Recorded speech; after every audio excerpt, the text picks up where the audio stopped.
وسلم دائما ابدا على حبيبك خير الخلق كلهم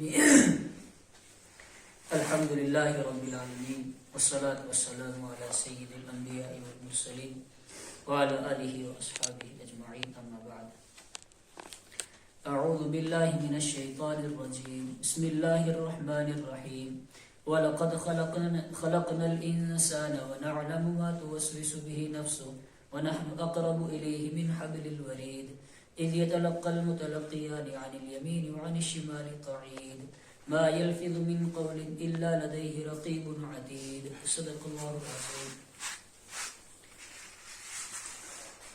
سورہ قاف کا سبق چل رہا تھا۔ شروع میں نے بتایا تھا کہ اس سورت کے اندر اللہ رب العزت آخرت کے احوال کو اور محشر کے احوال کو، جنت اور جہنم کے احوال کو بیان کریں گے۔ آگے چل کر کے اسی کا بیان آ رہا ہے۔ اور پیچھے یہ بات آئی تھی کہ مشرکین مکہ نے دوبارہ زندہ ہونے پر اعتراض بھی کیا، تعجب بھی کیا۔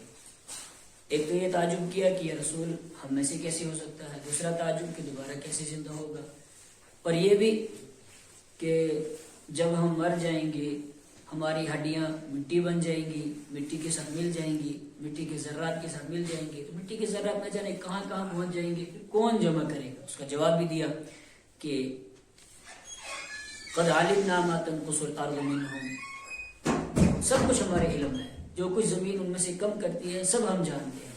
تو اسی کے تحت ایک اور جواب آج کے سبق میں، وَلَقَدْ خَلَقْنَا الْإِنسَانَ وَنَعْلَمُ مَا تُوَسْوِسُ بِهِ نَفْسُهُ، انسان کے دل میں جو خیالات آتے ہیں، کون مرنے کے بعد دوبارہ زندہ ہوگا، کہاں محشر کا میدان قائم ہوگا، کہاں جنت ہے، کہاں جہنم ہے، اللہ تعالیٰ فرما رہے کہ جو تمہارے دل میں خیالات آتے ہیں ان کو بھی ہم جانتے ہیں، اور اتنا ہی نہیں بلکہ ہم تمہاری جو شہ رگ ہے، جس رگ پر انسان کا مدار زندگی کا مدار ہے، اس سے بھی ہم زیادہ قریب ہیں۔ تو جب اس سے زیادہ قریب ہیں تو کیا ہم یہ نہیں کر سکتے کہ کون ذرہ کہاں ہے؟ کہ ہمیں اس چیز کا علم نہیں ہوگا کہ کون ذرہ کہاں ہے اور پھر اس کو جمع کیسے کرنا ہے؟ جب ہم چاہیں گے اس کو جمع کر دیں گے۔ وَلَقَدْ خَلَقْنَا الْإِنسَانَ، اور یقیناً ہم نے انسان کو پیدا کیا، وَنَعْلَمُ مَا تُوَسْوِسُ بِهِ نَفْسُهُ، اور ہم جانتے ہیں جو وسوسے آتے ہیں اس کے دل کے اندر، جو بھی خیالات آتے ہیں ہم سب جانتے ہیں۔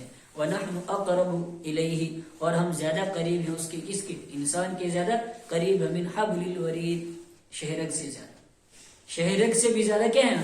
قریب ہیں۔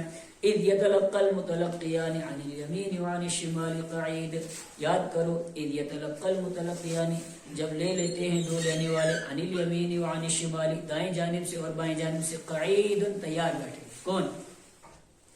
ایک فرشتہ دائیں کندھے پر بیٹھا ہے اور ایک بائیں کندھے پر بیٹھا ہے، اور جو بھی یہ کرتے ہیں وہ کیا کر لیتے ہیں؟ جو بھی انسان عمل کرتا ہے وہ کیا کر لیتے ہیں؟ لکھ لیتے ہیں۔ دائیں والا نیکی کو لکھتا ہے اور بائیں والا اس کی برائیوں کو لکھتا ہے۔ اور بعض روایتوں میں یہ بھی آتا ہے کہ یہ جب کوئی انسان برائی کرتا ہے، جب کوئی انسان گناہ کرتا ہے اور وہ بائیں کندھے والا اس کی گناہ کو لکھنے لگتا ہے، تو دائیں کندھے والا کہتا ہے کہ رک جا، شاید یہ توبہ کرے، شاید یہ توبہ کر لے۔ اگر وہ توبہ کر لیتا ہے تو اس کو لکھا نہیں جاتا ہے، لیکن اگر وہ توبہ نہیں کرتا تو پھر بائیں کندھے والا کیا کرتا ہے؟ اس کو لکھ لیتا ہے۔ ما یلفظ من قول، نہیں نکالتا ہے وہ کوئی بھی بات، نہیں نکالتا ہے وہ کوئی بھی بات، الا لدیہ، مگر ہوتا ہے اس کے پاس، رقیب، نگرانی کرنے والا، عتید، تیار بیٹھا ہوتا ہے، تیار۔ یعنی انسان جب بھی کوئی بات کہتا ہے، کوئی بھی، وہ چاہے گناہ کی بات ہو، اس بات میں گناہ ہو یا نہ ہو، ثواب ہو یا نہ ہو، اس کو لکھ دیا جاتا ہے، اس بات کو کیا کیا جاتا ہے؟ لکھ دیا جاتا ہے۔ اور پھر روایتوں میں آتا ہے کہ جمعرات کے دن فرشتے اس پر نظر ثانی کرتے ہیں، اور جس بات کے اندر گناہ ہوتا ہے اس کو باقی رکھتے ہیں، اور جس بات میں ثواب ہوتا ہے اس کو باقی رکھتے ہیں، باقی سب کچھ مٹا دیتے ہیں۔ اور پھر روایت میں ہے، ایک حدیث میں ہے کہ انسان بعض اوقات کوئی کلمہ کہتا ہے، کوئی اچھی بات کہتا ہے، اور وہ اچھی بات اس کے ذریعے سے اللہ اس سے راضی ہو جاتا ہے۔ بعض مرتبہ انسان کوئی اچھی بات کہتا ہے اور اس اچھی بات کے نتیجے میں اللہ اس سے کیا ہو جاتا ہے؟ راضی ہوتا ہے، اور یہ انسان کہنے والا اس بات کو معمولی سمجھتا ہے، اس کو کیا کرتا ہے؟ معمولی سمجھتا ہے، اور اللہ تعالیٰ اس اچھی بات کے ذریعے سے اس کے لیے دائمی رضا لکھ دیتے ہیں، یعنی قیامت تک اب اس سے کیا ہوگا؟ اللہ تعالیٰ راضی ہوگا۔ اور پھر کوئی انسان ایسی بات کہتا ہے، کوئی کلمہ کہتا ہے جس سے پروردگار ناراض ہو جاتا ہے، اس سے اللہ تعالیٰ ناراض ہو جاتا ہے، اور یہ کہنے والا اس بات کو بہت ہلکا سمجھتا ہے، کیا کرتا ہے؟ بہت ہلکا سمجھتا ہے، لیکن اس بات اس کو خیال تک نہیں ہوتا، اس کو گمان تک نہیں ہوتا کہ اس کا وبال اور گناہ کتنا بڑا ہے، اور پھر اللہ تعالیٰ اس ادنا سی بات کے وجہ سے اس سے دائمی ناراضگی لکھ دیتے ہیں، یعنی قیامت تک اللہ تعالیٰ اس سے کیا ہو جاتے ہیں؟ ناراض ہو جاتے ہیں۔ اس لیے میرے دوستو، انسان کو بچنا چاہیے ہر بری بات سے، ہر بری بات سے۔ ہم بہت بڑی بات کہہ دیتے ہیں لیکن اس کو کیا سمجھتے ہیں؟ چھوٹی سی تو ہے، چھوٹی سی تو ہے، لیکن ہمیں بڑی بات کہنے سے بھی بچنا ہے اور چھوٹی بری بات کہنے سے بھی بچنا ہے، اور کوشش کرنی کہ ہماری اس منہ سے کیا نکلے؟ اچھی بات نکلے، ایسی بات جس سے اللہ رب العزت ہمارے لیے کیا لکھ دے؟ دائمی رضامندی لکھ دے۔ تو ما یلفظ من قول، نہیں بات کرتا ہے، نہیں بولتا ہے کوئی بھی بات، الا لدیہ، مگر اس کے پاس رقیب، نگرانی کرنے والا ہوتا ہے، عتید، تیار ہوتا ہے۔ وجاءت سکرۃ الموت بالحق، اور لے کر کے آ گئی موت کی بےہوشی اور حق کو، اور موت کی اب موت آ گئی۔ جب موت آتی ہے انسان کو تو مرنے والے کو پتا ہوتا ہے کہ اس کے سامنے آخرت کے کیا ہوتے ہیں؟ مناظر کھل جاتے ہیں، وہ اپنی آنکھوں سے دیکھ رہا ہوتا ہے کہ جن چیزوں کو میں دنیا میں سن رہا تھا اب تو دیکھ رہا ہوں، حقیقت میں وہ سامنے آ گئی ہیں۔ مرنے سے پہلے تو نہیں نظر آتی وہ، لیکن جب موت کا فرشتہ آتا ہے، اس کی روح نکلنے والی ہوتی ہے، اس کے سامنے کیا ہوتا ہے؟ آخرت کے مناظر کھل جاتے ہیں۔ وجاءت سکرۃ الموت بالحق، اور لے کر کے آ گئی موت کی بےہوشی بالحق، حق کو۔ ذالک ما کنت منہ تحید، انسان کو کہا جا رہا ہے یہی ہے وہ چیز جس سے تو بھاگا کرتا تھا۔ تھوڑی سی بات ہوتی تھی چلو ڈاکٹر کے پاس، تھوڑی سی بیماری ہوگی چلو فلانے ڈاکٹر کے پاس، بڑا ڈاکٹر ہے اس کے پاس جا کر کے علاج کراتے ہیں، کہیں ایسا نہ ہو کہ موت آ جائے۔ ذالک ما کنت منہ تحید، اب آ گئی نا، اب نہیں بھاگ سکتا۔ ذالک ما کنت منہ تحید، یہی ہے وہ چیز جس سے تو بھاگا کرتا تھا۔ ونفخ فی الصور، اب دوسری حالت، دوسرا منظر کون سا؟ جب دوبارہ زندہ کیا جائے گا، دوسرا سور۔ ایک تو پہلے سور پھونکا جائے گا، اس کا بیان نہیں، دوسرا سور جب پھونکا جائے گا اور پھر انسان قبروں سے اٹھیں گے، زندہ ہو کر کے کہاں کی طرف چلیں گے؟ محشر کے میدان کی طرف، اس کا ذکر۔ ونفخ فی الصور، اور سور میں پھونکا جائے گا۔ ذالک یوم الوعید، یہ وعدے کا دن ہے، یعنی جس دن کے لیے اللہ نے وعدہ کیا تھا کہ تمہیں دوبارہ زندہ کیا جائے گا۔ اور آنے کی حالت کیا ہوگی؟ جب قبروں سے نکلیں گے، سور پھونکا جائے گا تو یہ زندہ ہوں گے، قبروں سے نکلیں گے تو کہاں کی طرف دوڑیں گے؟ محشر کے میدان کی طرف چل پڑیں گے۔ حالت کیا ہوگی؟ وجاءت کل نفس، اور آئے گی ہر جان، ہر جان آئے گی، معہا سائق وشہید، اس حال میں کہ اس کو ساتھ ایک ہانکنے والا ہوگا اور ایک گواہی دینے والا ہوگا، یعنی ان لوگوں کو ایک فرشتہ کیا کرے گا؟ آگے کی چلائے گا، اور پیچھے پیچھے کون چل رہا ہوگا؟ فرشتہ چل رہا ہوگا۔ وہ شہید، اور ایک فرشتہ ہوگا جو گواہی دے گا۔ اور لقد كنت في غفلة من هذا، اور پھر کہا جائے گا اسے لقد كنت في غفلة من هذا، یقیناً تو غفلت میں تھا اس سے، اس کے بارے میں، غفلت میں تھا اس کے بارے میں۔ فکشفنا، کہاں؟ دنیا کے اندر تجھے کہا جاتا تھا مرنا ہے، محشر کا میدان قائم ہونا ہے، اللہ کے دربار میں جانا ہے، لیکن تو اس کی طرف دھیان نہیں دیتا تھا۔ کیوں؟ اس لیے کہ یہ سارے مناظر تیرے سامنے نہیں تھے۔ اور اب کیا ہوا؟ فکشفنا عنک غطاءک، تو ہم نے ہٹا دیا تجھ سے تیرے ڈھکن کو، یعنی جو تیری آنکھوں پر پردہ پڑا ہوا تھا، غفلت کا ڈھکن پڑا ہوا تھا، آج ہم نے اٹھا دیا۔ فبصرک اليوم حدید، تو آج تیری نگاہ تیز ہو گئی، اب تو سب کچھ دیکھ رہا ہے کہ اللہ کی عدالت بھی قائم ہو گئی، حساب کتاب بھی لیا جا رہا ہے۔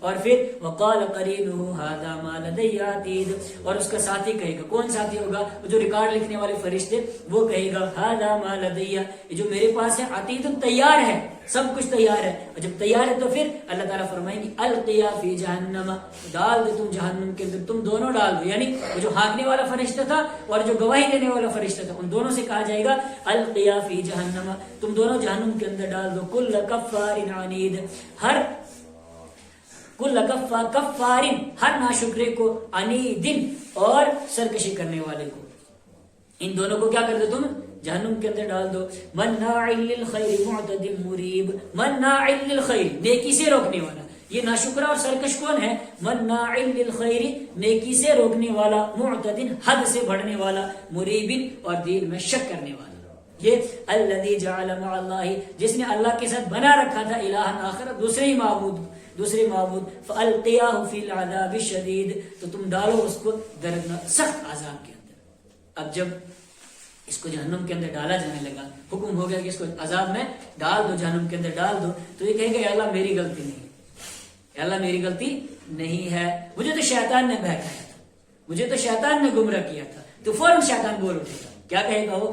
قال قرینہ، اس کا دوست کہے گا، مراد شیطان، ربنا ما اطغیتہ، اے میرے پروردگار میں نے اس کو گمراہ نہیں کیا تھا۔ شیطان اپنی برات کا اظہار کرے گا کہ یا اللہ یہ مجھ پر الزام لگا رہا ہے لیکن میں نے اس کو گمراہ نہیں کیا تھا۔ اور تیرے بارے میں ہے قال شیطان لما قضی الامر، جب معاملے کا فیصلہ کر دیا جائے گا تو شیطان کہے گا کہ ایک وعدہ تیرے رب نے تجھ سے کیا تھا، ایک وعدہ تیرے رب نے تجھ سے کیا تھا اور اللہ نے اپنا وعدہ پورا کیا، اور ایک وعدہ میں نے تجھ سے کیا تھا لیکن میں نے اپنے وعدے کو پورا نہیں کیا، میں نے اپنے وعدے کی خلاف ورزی کی۔ فلا تلومونی ولوموا انفسکم، مجھے آج ملامت مت کر، اپنے آپ کو ملامت کر۔ تو یہاں پر بھی شیطان اپنی برات کا اظہار کرے گا کہ اللہ میں نے اس کو گمراہ نہیں کیا تھا، ولکن کان فی ضلال بعید، لیکن یہ دور کی گمراہی میں پڑا ہوا تھا، دور کی گمراہی میں پڑا ہوا تھا۔ اور پھر جب اللہ تعالیٰ کی گفتگو سنیں گے، قال لا تختصموا لدی، اللہ تعالیٰ فرمائیں گے میرے سامنے جھگڑا مت کرو، وقد قدمت الیکم بالوعید، یقیناً پہلے پیش کر چکا ہوں تمہارے، قد قدمت یقیناً میں پیش کر چکا ہوں الیکم تمہارے سامنے، بالوعید اپنی وعید کو، اپنے ڈرانے کو، یعنی میں نے رسول بھیجے تھے، رسولوں کے ذریعے سے تمہیں بتا دیا تھا کہ مانو تو جنت ملے گی، نہیں مانو گے تو جہنم ملے گی، اور ایک شیطان بھی تمہارا کیا ہے؟ کھلا ہوا، ان شیطان للانسان عدو مبین، کہ شیطان انسان کا کیا ہے؟ کھلا دشمن ہے، اس سے بچ کے رہنا، لیکن تم بچے نہیں، آج جھگڑا کرنے کی ضرورت نہیں، جھگڑا مت کرو میرے سامنے، میں تو ڈرانے والوں کو بھیج چکا تھا۔ ما یبدل القول لدی، اور نہیں بدلا جائے گا بات کو میرے پاس، آج بات کو بدلا بھی نہیں جائے گا۔ کیا مطلب؟ کہ جو میں نے فیصلہ کر دیا ہے کہ تمہیں کیا ملے گی؟ جہنم ملے گی، تو وہ مل کر کے رہے گی، اب اس فیصلے کو بدلا نہیں جائے گا۔ وما انا بظلام للعبید، کوئی یہ نہ کہے کہ اللہ نے مجھے بغیر جرم کے ہی جہنم کے اندر ڈال دیا، اللہ ظلم کرنے والا، اللہ فرما رہے ہیں وما انا بظلام للعبید، اور میں اپنے بندوں پر ظلم کرنے والا نہیں ہوں۔ اللہ تعالیٰ مجھے بھی اور آپ کو بھی آخرت کی تیاری کرنے